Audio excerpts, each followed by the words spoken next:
Bashar al Assad نے سعودی عرب سے deal کر لی تھی، ایرانی مدد لینے سے انکار کیا۔ سابق شامی صدر بشار الاسد کی حکومت کے خاتمے سے 1 سال قبل تیزی سے تبدیلی دیکھنے میں آئی، جس میں سعودی عرب سے ڈیل اور ایرانی مدد لینے سے انکار کی مختلف چیزیں شامل ہیں۔ مشرق وسطی میں سوشل میڈیا پر بشار الاسد کے اقتدار کے خاتمے سے متعلق ایک نیا دعویٰ سامنے آیا ہے، جس سے تاثر ملتا ہے کہ شامی صدر نے سعودی عرب سے کوئی ڈیل کی تھی اور ایران کے ساتھ تعلقات کو محدود کر لیا تھا۔ سوشل میڈیا پوسٹ کے مطابق اسد کی حالیہ تبدیلی سے متعلق بہت سی چیزیں شامی عوام کے علم سے پوشیدہ رکھی گئیں۔ اس حوالے سے دعویٰ social media plate form x کی ایک پوسٹ میں کیا گیا۔ پوسٹ کے مطابق گزشتہ برس 1 مارچ 2023 کو بشار الاسد نے متحدہ عرب امارات کا دورہ کیا تھا۔ مئی 2023 کو سعودی عرب کے دورے پر پہنچے، جہاں انہوں نے عرب لیگ کے سربراہی اجلاس میں شرکت کی اور دوسرے ممالک سے کم اثر و رسوخ کے ساتھ خطے میں تبدیلیاں لانے کے بارے میں بات کی۔ اس دورے کے بعد انہوں نے یمن میں حوثی باغیوں کی حمایت سے ہاتھ کھینچ لیا، جو سعودی عرب کے لیے درد سر بنے ہوئے تھے۔ دسمبر 2023 شام میں ایرانی armed force Islamic revolutionary guard corps کے اعلیٰ ترین کمانڈر سید رضا موسوی کو دمشق میں اسرائیل کے ہاتھوں قتل کیا گیا۔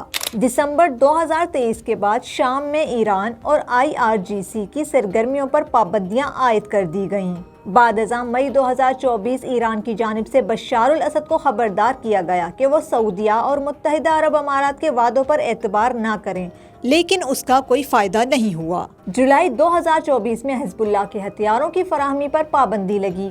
پھر رواں برس ستمبر میں اسرائیل کے ہاتھوں حزب اللہ کے کمانڈروں کا قتل ہوا۔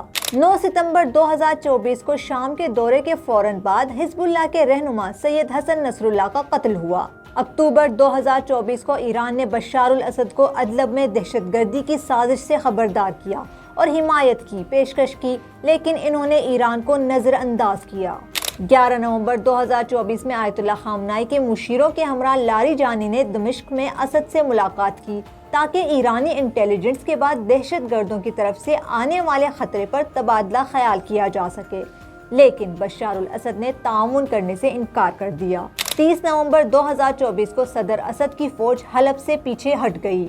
بعد ازاں اتوار 1 دسمبر 2024 کو ایرانی وزیر خارجہ عباس عراقچی دمشق کے دورے پر گئے، جہاں انہوں نے بشار الاسد کی حکومت اور حزب اختلاف کے درمیان سیاسی بات چیت کے انعقاد کی اہمیت پر زور دیا تھا۔ منگل 3 دسمبر 2024 کو ایران نے شام کی صورتحال کا جائزہ لینے کے لیے جنرل جواد غفاری کو بھیجا، جنہیں دوسرا سلیمانی بھی کہا جاتا ہے۔